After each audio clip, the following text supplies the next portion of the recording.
We also need to remember our neighbors in Alabama and across the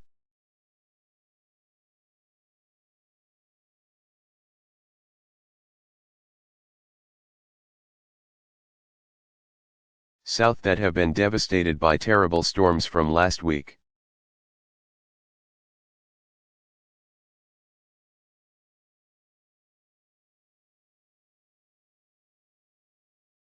Michelle and I were down there yesterday.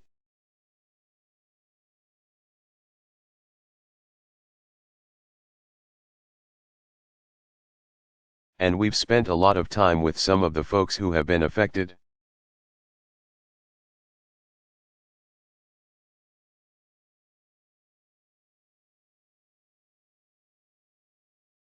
The devastation is unimaginable and is heartbreaking, and it's going to be a long road back.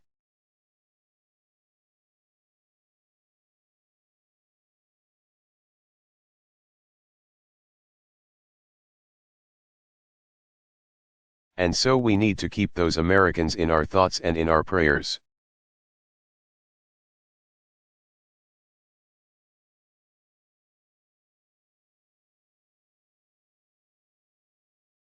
But we also need to stand with them in the hard months and perhaps years to come.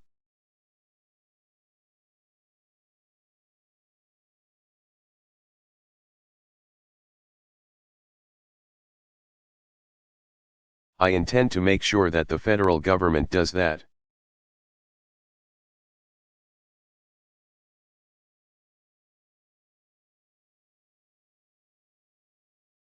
And I've got faith that the journalists in this room will do their part for the people who have been affected.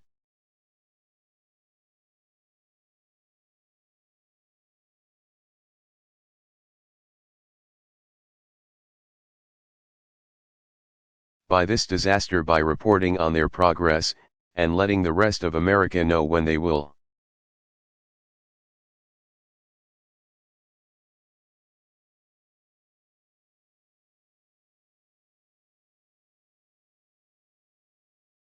Need more help? Those are stories that need telling. And that's what all of you do best.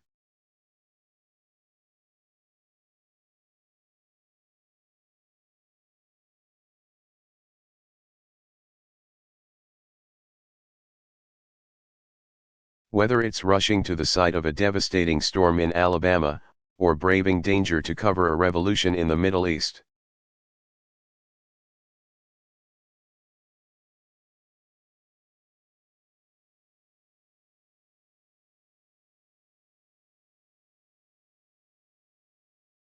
You know, in the last months, we've seen journalists threatened, arrested.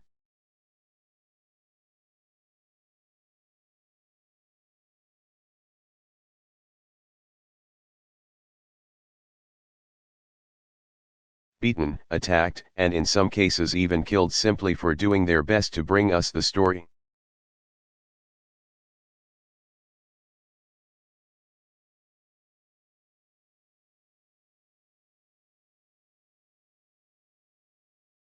To give people a voice, and to hold leaders accountable.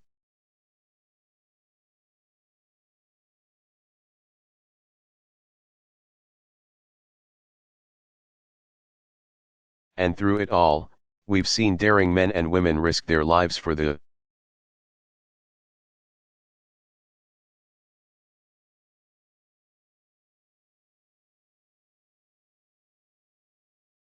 simple idea that no one should be silenced, and everyone deserves to know the truth.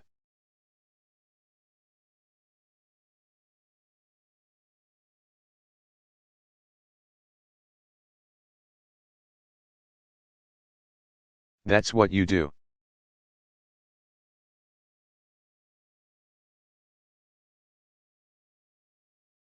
At your best, that's what journalism is.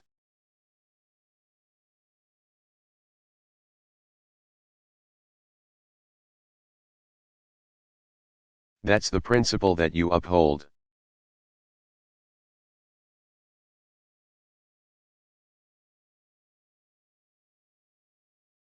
It is always important, but it's especially important in times of challenge.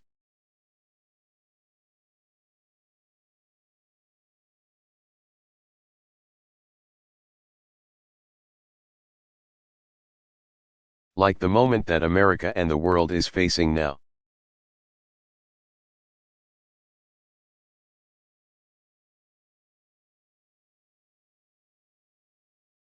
So I thank you for your service and the contributions that you make.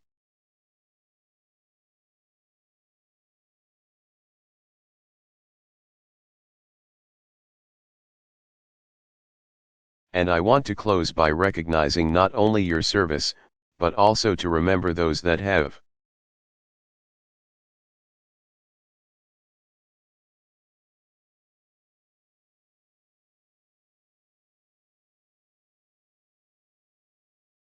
been lost as a consequence of the extraordinary reporting that they've done over recent weeks.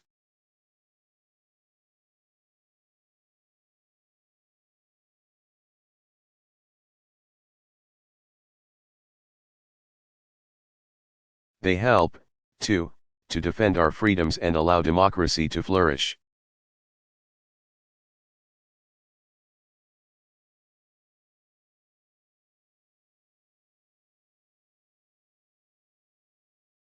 God bless you, and may God bless the United States of America.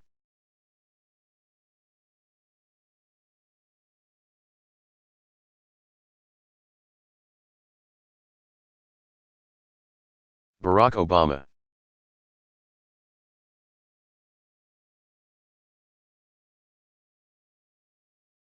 White House Correspondents' Dinner Address.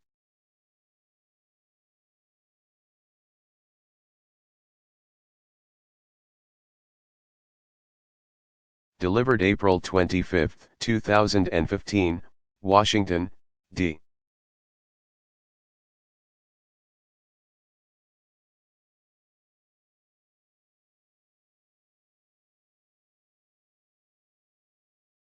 C.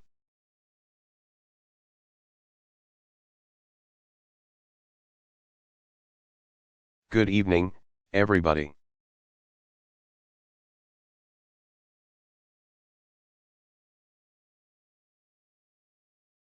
Welcome to the White House Correspondents' Dinner the night.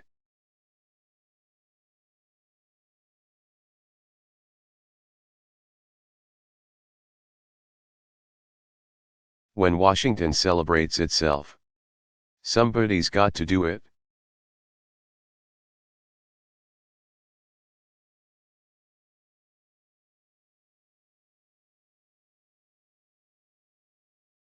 And welcome to the fourth quarter of my presidency.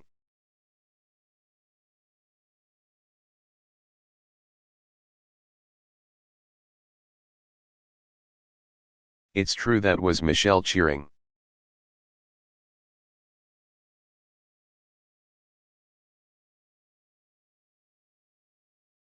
The fact is, I feel more loose and relaxed than ever.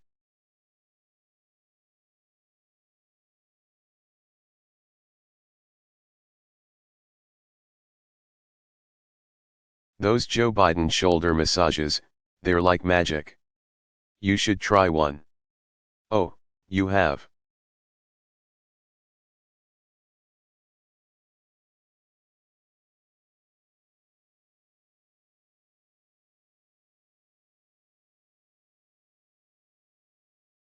I am determined to make the most of every moment I have left.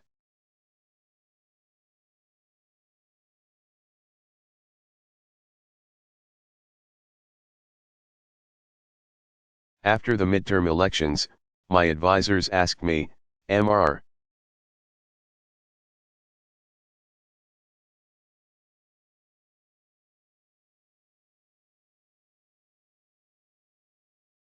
President, do you have a bucket list?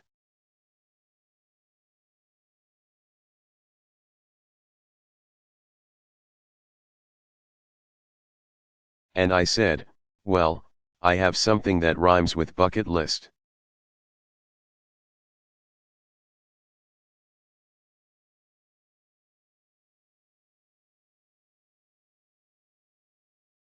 Take executive action on immigration?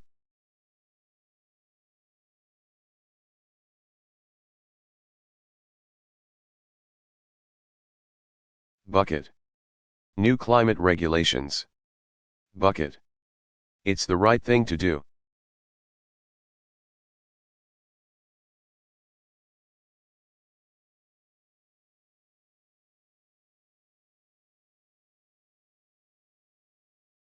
And my new attitude is paying off.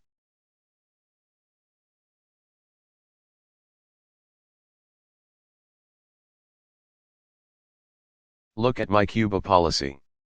The Castro brothers are here tonight. Welcome to America.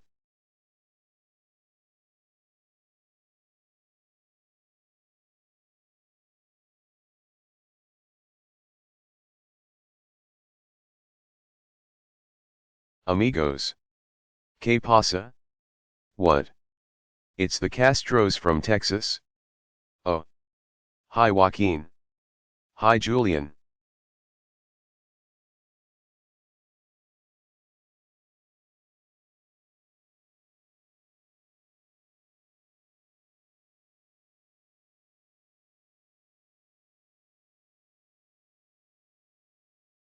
Anyway, being president is never easy.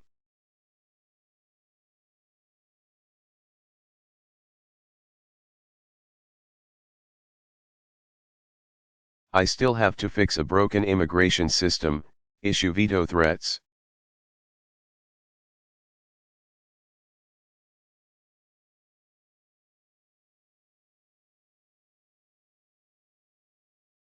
Negotiate with Iran, all while finding time to pray 5 times a day.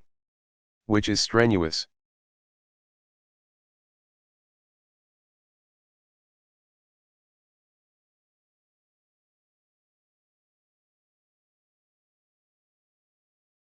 And it is no wonder that people keep pointing out how the presidency has aged me.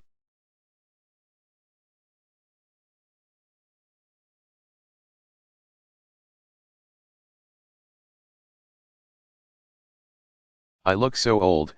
John Boehner has already invited Netanyahu to speak at my funeral.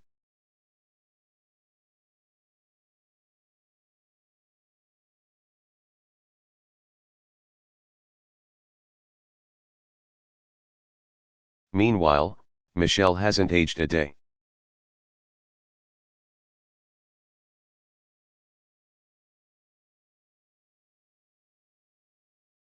I ask her what her secret is, she just says fresh fruits and vegetables. It's aggravating.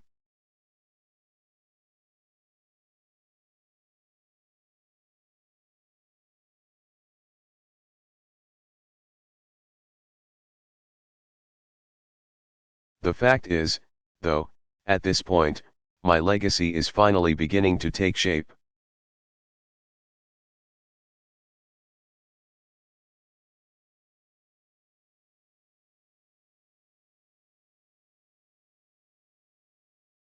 The economy is getting better.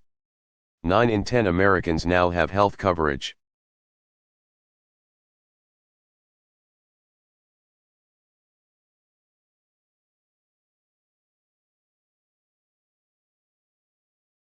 Today, thanks to Obamacare, you no longer have to worry about losing your insurance if you lose your job.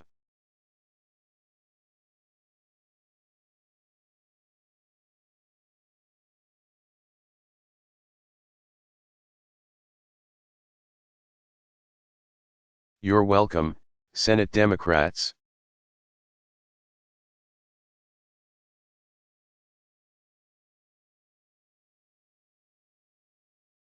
Now, look, it is true I have not managed to make everybody happy.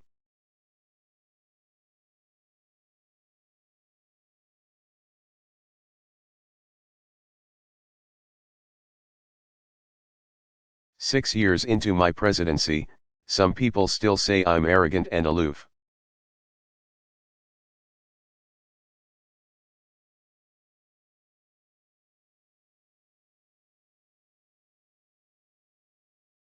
Condescending. Some people are so dumb. No wonder I don't meet with them.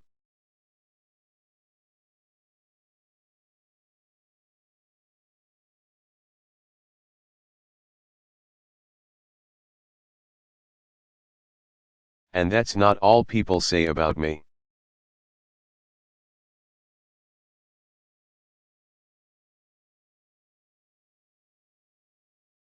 A few weeks ago, Dick Cheney says he thinks I'm the worst president of his lifetime.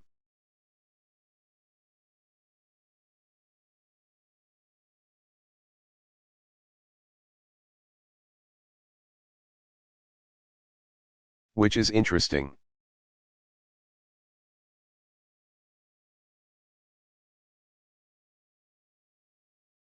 Because I think Dick Cheney is the worst president of my lifetime. It's quite a coincidence.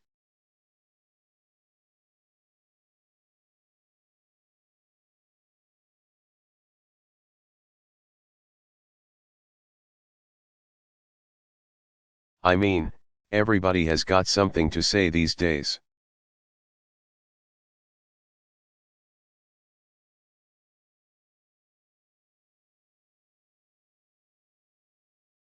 Mike Huckabee recently said people shouldn't join our military until a true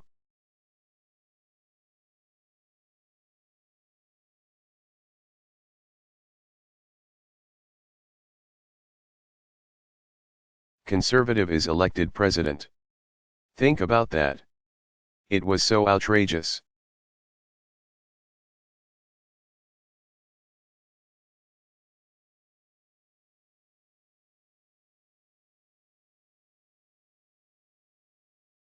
"47 Ayatollahs wrote us a letter trying to explain to Huckabee how our system works.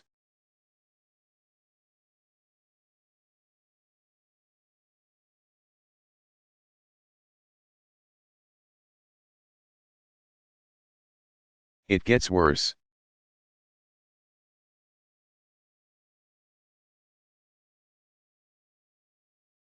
Just this week, Michelle Bachmann actually predicted that I would bring about the biblical end.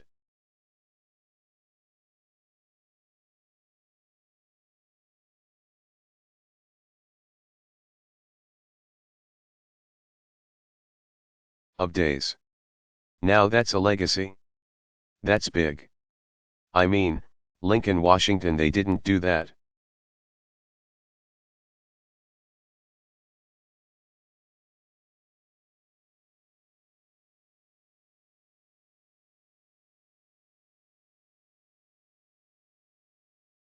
But I just have to put this stuff aside. I've got to stay focused on my job.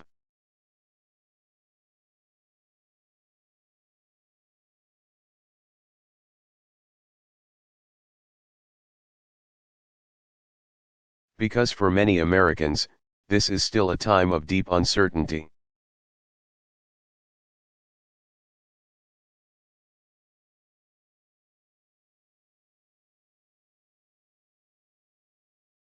For example, I have one friend just a few weeks ago, she was making millions of dollars a year.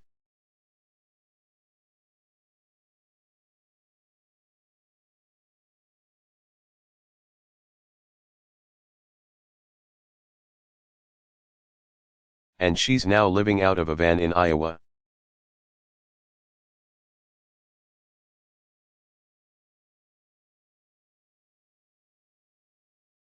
Meanwhile, back here in our nation's capital, we're always dealing with new challenges.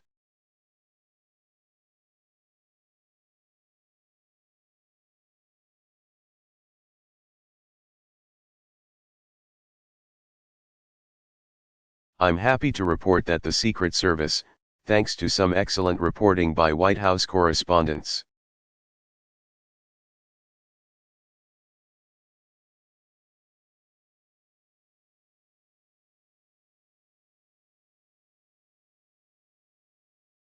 they're really focusing on some of the issues that have come up.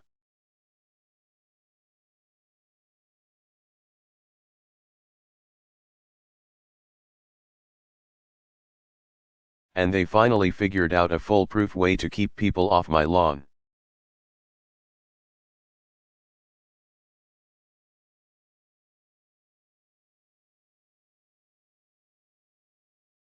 It works.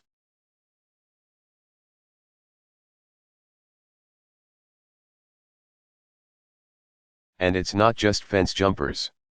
As some of you know, a few months ago, a drone crash landed out back.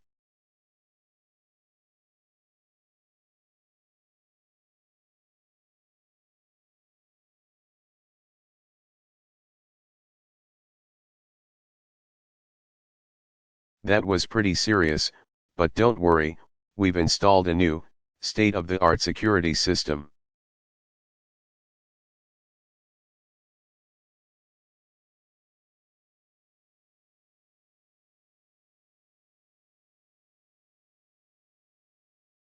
You know what, let me set the record straight.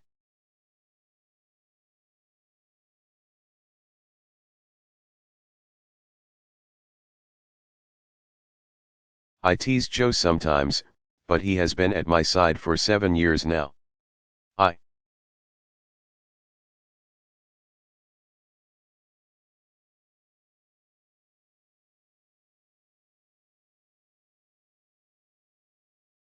love that man. He's not just a great vice president, he is a great friend.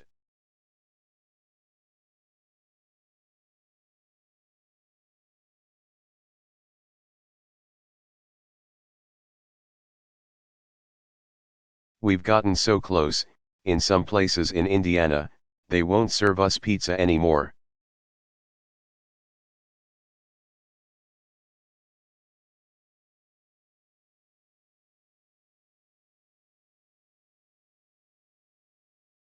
I want to thank our host for the evening, a Chicago girl, the incredibly talented Cecily Strong.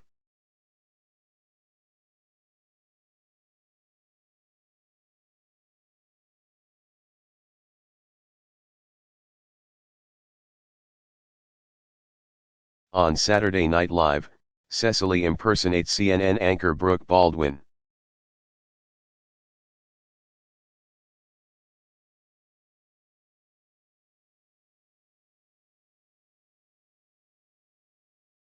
Which is surprising, because usually the only people impersonating journalists on CNN are journalists on CNN.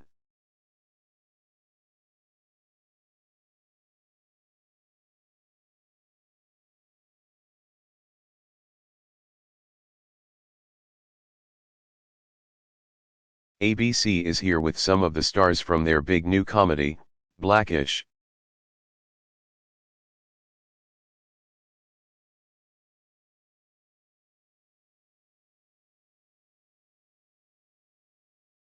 It's a great show, but I have to give ABC fair warning being Blackish.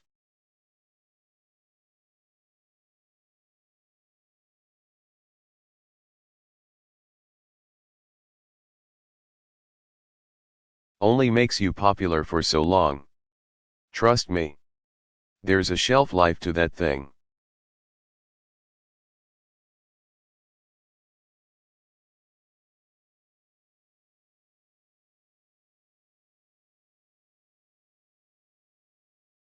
As always, the reporters here had a lot to cover over the last year.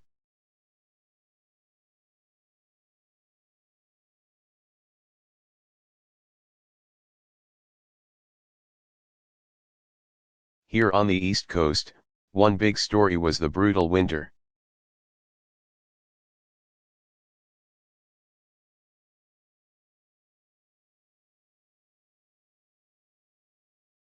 The polar vortex caused so many record lows, they renamed it MSNBC.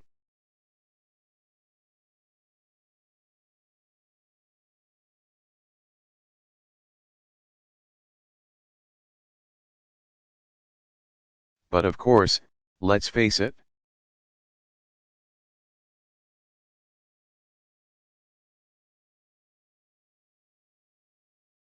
There is one issue on every reporter's mind, and that is 2016. Already, we've seen some missteps.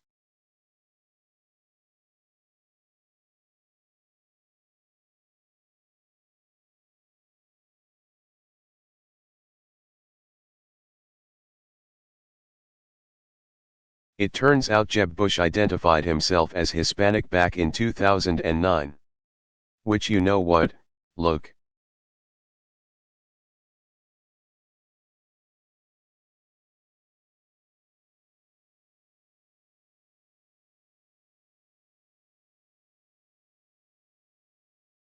I understand. It's an innocent mistake. Reminds me of when I identified myself as American back in 1961.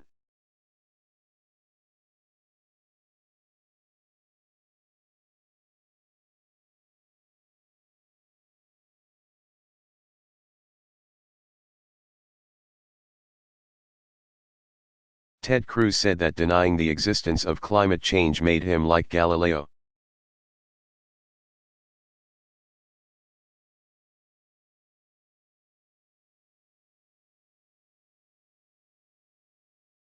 Now that's not really an apt comparison.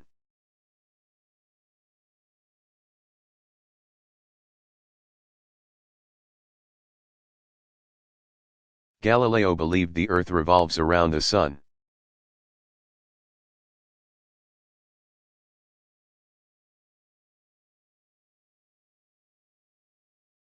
Ted Cruz believes the Earth revolves around Ted Cruz.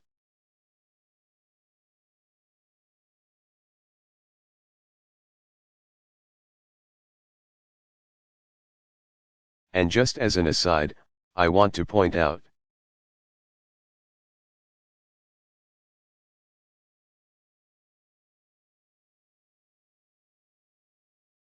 when a guy who has his face on a hope poster calls you self-centered, you know you've got a problem.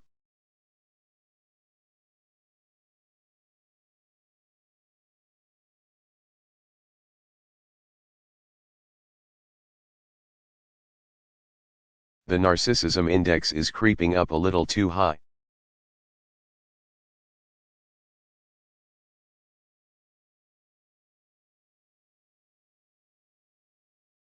Meanwhile, Rick Santorum announced that he would not attend the same-sex wedding of a friend or a loved one.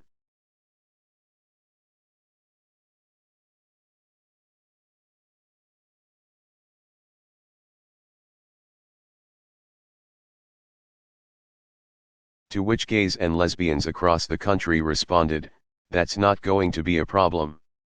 Don't sweat that one."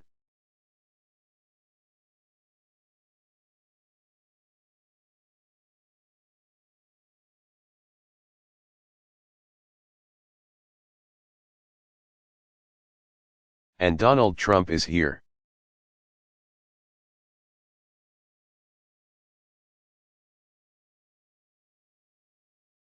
Still.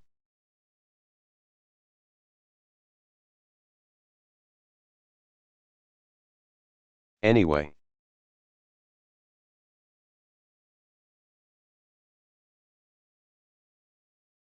It's amazing how time flies. Soon, the first presidential contest will take place.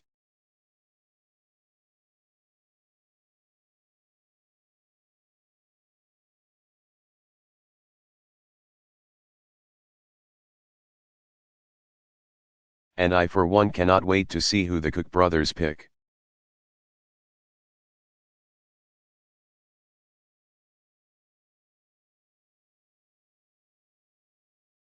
It's exciting.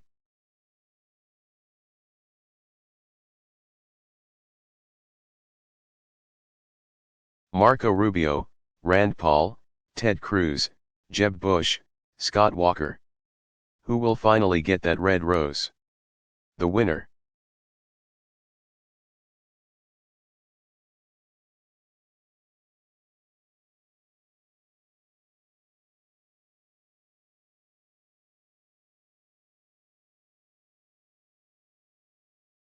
Gets a $1 billion war chest. The runner-up gets to be the Bachelor on the next season of The Bachelor.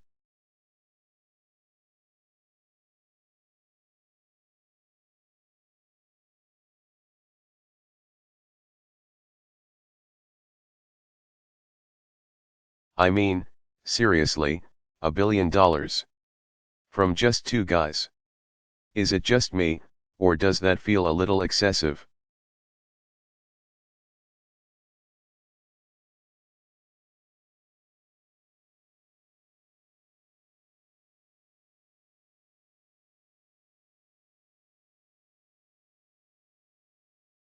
I mean, it's almost insulting to the candidates.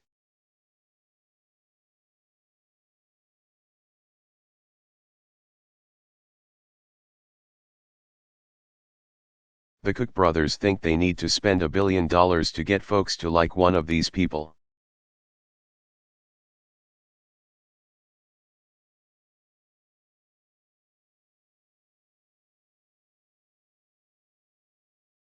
It's got to hurt their feelings a little bit.